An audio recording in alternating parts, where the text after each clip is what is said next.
Assalamualaikum warahmatullahi wabarakatuh. Waalaikumsalam warahmatullahi wabarakatuh. Oke, kami dari kelompok 5, mata kuliah sosiologi, yakni membahas mengenai kelompok sosial. Nah, di sini ada saya sendiri, Amelia Putri Aulia. Saya Safina Gustiani. Saya Salma Hairunisa. Saya Repi Meliawati. Saya Siti Anissa Nur Saidah. Saya Abi Patan. Baik, di sini kami dari kelompok 5, mata kuliah sosiologi. Nah, di sini kami beranggotakan sebanyak 6 orang, yakni saya sendiri, Amelia Putri Aulia, sebagai moderator. Kemudian ada Salma Khairunisa, Sefina Gustiani, Revi Meliawati, Siti Anissa Nur Saidah, dan Muhammad Abi Fatan. Nah, pada pertemuan kali ini, yakni pertemuan keempat, kita akan membahas mengenai kelompok-kelompok sosial dan kehidupan masyarakat.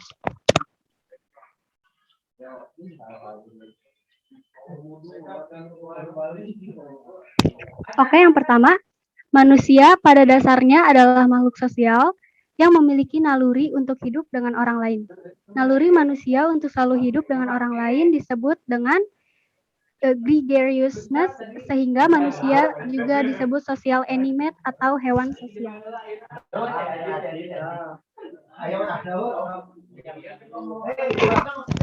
Adapun kehidupan kelompok berdasarkan pandangan modern, yakni dalam teori kehidupan kelompok secara tradisional hanya ada dua peubah, yakni orang dan masyarakat. Ini didasarkan dengan asumsi dari sifat manusia dan terikat dengan struktur masyarakat. Adapun sifat-sifat naluriah manusia tersebut yang bisa berupa pertama, rasa harga diri, yang kedua, hasrat untuk patuh, yang ketiga, hasrat meniru, yang keempat, hasrat bergaul, yang kelima, hasrat tolong-menolong dan bersimpati, yang keenam, hasrat berjuang, dan yang ketujuh, hasrat memberitahukan dan sikap untuk menerima pesan. Nah, di samping sifat-sifat naluriah tersebut, manusia sebagai makhluk hidup mempunyai berbagai keinginan dan kebutuhan. Menurut Maslow pada tahun 1956 menyebutkan bahwa setiap individu itu termotivasi dari sejak ia lahir untuk memuaskan kebutuhannya sehingga dapat untuk bertahan hidup. Adapun di sini hierarki kebutuhan Maslow, yang pertama self-actualization, yakni personal growth and fulfillment. Kemudian ada esteem needs, yakni achievement, status, responsibility, and reputation. Kemudian ada belongingness and love needs, yakni di dalamnya terdiri atas family, affection, relationship, work group, and ethics. Kemudian ada safety needs, yakni protection, security, order, law, limits, stability, and ethics. Dan biological and psychological needs, basic life needs, air, food, drink, shelter, warmth, sex, sleep, and ethics. Kemudian ada hubungan antar manusia, yakni ada reaksi, tentunya akan ada tindakan. Dalam memberikan reaksi, terdapat kecenderungan manusia untuk memberikan keserasian dengan tindakan-tindakan orang lain.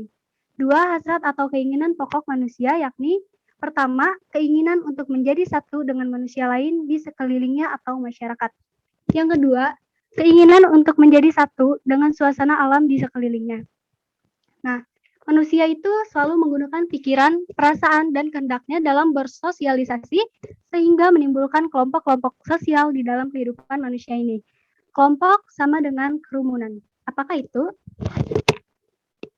Nah, persyaratan untuk setiap himpunan manusia disebut dengan kelompok sosial. Yang di dalamnya ada yang pertama sadar bahwa dirinya adalah bagian dari kelompok. Yang kedua, hubungan timbal balik antar anggota kelompok. Yang ketiga, faktor yang dimiliki bersama, yakni di dalamnya termasuk nasib, kepentingan, tujuan, dan ideologi, serta musuh. Sehingga hubungan antar kelompok itu akan bertambah erat. Yang keempat, ada berstruktur dan berperilaku. Dan yang kelima adalah tersistem dan berproses. Lalu, adapun pendekatan sosiologi terhadap kelompok-kelompok sosial, yakni Kelompok adalah bermacam-macam orang yang berbagai atau mempercayai ketika mereka berbagi norma, nilai, dan ekspektasi yang sama. Adapun unit terkecil dari masyarakat adalah individu dan grup atau disebut juga dengan kelompok. Kelompok terkecil itu selalu berubah. Nah, di sini juga ada contoh. Yang pertama itu adalah kelompok belajar, ras atau etnis, kerukunan antar umat beragama, keluarga, dan lain sebagainya. Kelompok juga dibagi dengan dua, yakni formal dan informal. Adapun peraturan dan prosedur yang terdefinisi baik secara formal maupun non-formal. Kemudian di sini kita akan membahas mengenai pertukaran pengalaman disebut dengan social experiences. Di dalam kehidupan, berkelompok mempunyai pengaruh yang besar di dalam pembentukan kepribadian orang-orang yang bersangkutan. Apakah pengalaman sosial yang merubah kehidupan kalian sampai seperti sekarang ini? Para psikolog, para sosiolog akan tertarik oleh cara-cara kelompok sosial dalam mengatur tindakan-tindakan anggotanya agar tercipta tata tertib di dalam kelompok tersebut. Nah, kelompok merupakan tempat kekuatan-kekuatan sosial itu saling berhubungan, berkembang, mengalami disorganisasi, memegang peranan, dan lain sebagainya. Nah, adapun di sini hubungannya antara naluri akan turun ke pola interaksi, yakni cara, pola pikir, sikap, perilaku, dan norma. Nah, teman-teman di sini apakah ini termasuk kelompok?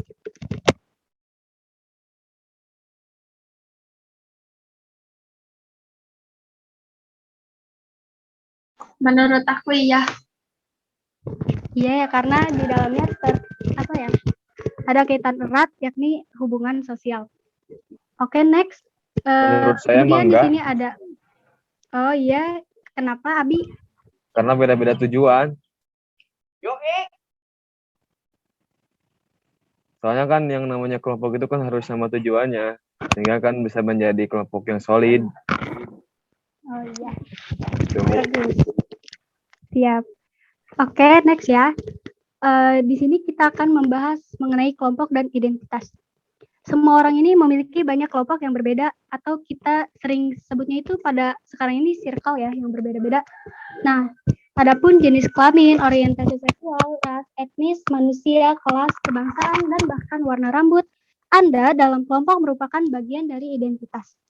Identitas yang paling mudah terlihat adalah di mana kita tidak cocok atau berbeda dengan orang lain, bukan yang kita cocok dengan orang lain. Contohnya, seorang gay dan pendaki gunung, dan seorang gay dan polisi. Nah, adapun tipe-tipe kelompok, ada beberapa jenis kelompok tergantung pada komposisi, permanen, fluiditas, batas, dan kriteria keanggotaan. Anda dilahirkan ke dalam beberapa kelompok, dalam kurung keluarga dan ras. Di kelompok lain, Anda mungkin juga akan lahir ke dalam kelompok, tetapi keanggotaan juga tergantung pada aktivitas Anda, komitmen pribadi. Banyak kelompok dibentuk untuk menyelesaikan beberapa tugas. Anggota kelompok bekerja sama sebagai sebuah tim. Nah, adapun menurut Bruce Tuckman pada tahun 1965, yakni membahas mengenai 4 tahap perkembangan kelompok. Yang pertama adalah individu kelompok atau orientasi, membentuk, menyerang, menentukan aturan, melakukan, dan menangguhkan. Lalu kemudian di sini ada tipe-tipe kelompok. Yang pertama primary group and secondary group, kemudian ada in group dan out group. Ada pula paguyuban atau gemeinschaft dan patembayan Gesellschaft.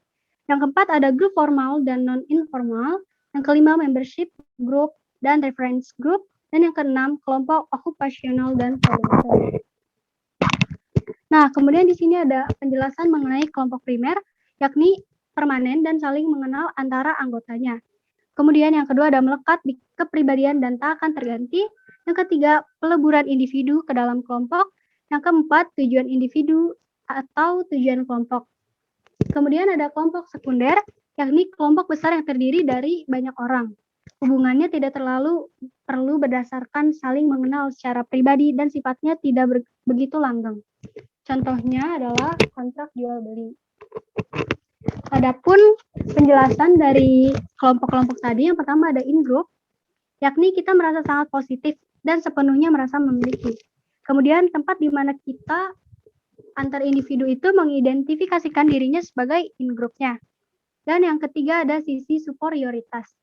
Kemudian ada out-group, kelompok yang menjadi lawan in-groupnya dan sering dikaitkan dengan istilah-istilah kami atau kita dan juga mereka. Kita mengidentifikasi kelompok lain sebagai kelompok yang buruk, inferior, aneh, salah, dan hal-hal negatif lainnya.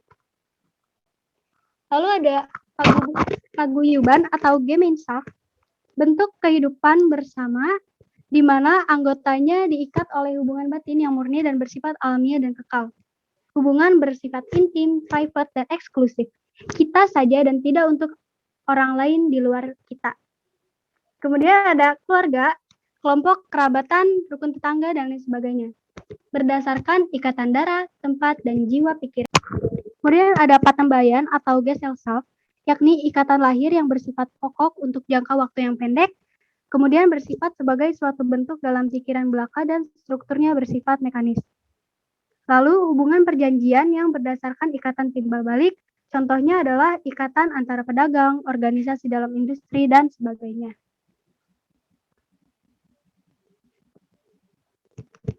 Lalu ada grup formal, yakni kelompok yang mempunyai peraturan tegas dan sengaja diciptakan oleh anggota-anggotanya untuk mengatur hubungan antar sesama. Lalu ada grup informal atau non-formal, yakni tidak mempunyai struktur dan organisasi tertentu yang pasti, biasanya terbentuk karena pertemuan yang berulang kali dan disadari oleh kepentingan dan pengalaman yang sama. Lalu ada membership group, yakni kelompok di mana setiap orang secara fisik menjadi anggota kelompok tertentu. Batas-batas untuk menentukan keanggotaan seseorang pada suatu kelompok secara fisik tidak dapat dilakukan secara mutlak karena perubahan keadaan.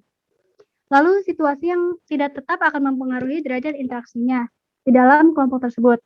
Kemudian ada reference group, yakni kelompok sosial menjadi acuan bagi seseorang bukan anggota kelompok tersebut untuk membentuk pribadi dan perilakunya.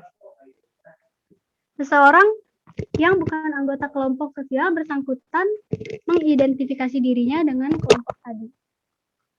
Lalu ada kelompok okupasional, yakni kelompok timbul yang karena anggotanya memiliki pekerjaan yang sejenis. Contohnya kelompok profesi, Ikatan Dokter Indonesia atau IDI. Nah, selain itu juga ada IDI ya, Ikatan Dokter Gigi Indonesia. Nah, kemudian ada volunteer, yakni kelompok orang yang memiliki kepentingan sama dalam hal pangan, papan, kasih sayang, dan lain sebagainya. Namun, tidak mendapatkan perhatian dari masyarakat. Tujuannya dapat memenuhi kepentingan anggota secara individual tanpa mengganggu kepentingan masyarakat umum. Lalu di sini ada kelompok sosial yang tidak teratur, yakni pertama kerumunan. Kerumunan yakni kehadiran orang secara fisik dan tertuju pada satu pusat perhatian. Nah, lalu batas kerumunan adalah melihat dan selama telinga dapat mendengarnya. Merupakan suatu kelompok sosial yang sifatnya hanya sementara, tidak terorganisasi, interaksi bersifat spontan dan tidak terduga, serta orang yang hadir dalam berkumpul mempunyai kedudukan sosial yang sama. Lalu ada publik, yakni kelompok yang bukan merupakan kesatuan. Interaksi terjadi secara tidak langsung melalui alat-alat komunikasi. Pengumpulan publik dengan menggandeng nilai sosial atau tradisi masyarakat yang bersangkutan. Itulah yang bisa kelompok kami sampaikan. Mohon maaf bila terdapat banyak kekurangan. Wassalamualaikum warahmatullahi wabarakatuh. Waalaikumsalam. Waalaikumsalam warahmatullahi wabarakatuh. Terima kasih ya Munil. Dadah. Dah. Terima kasih semuanya. Dadah, terima kasih semuanya.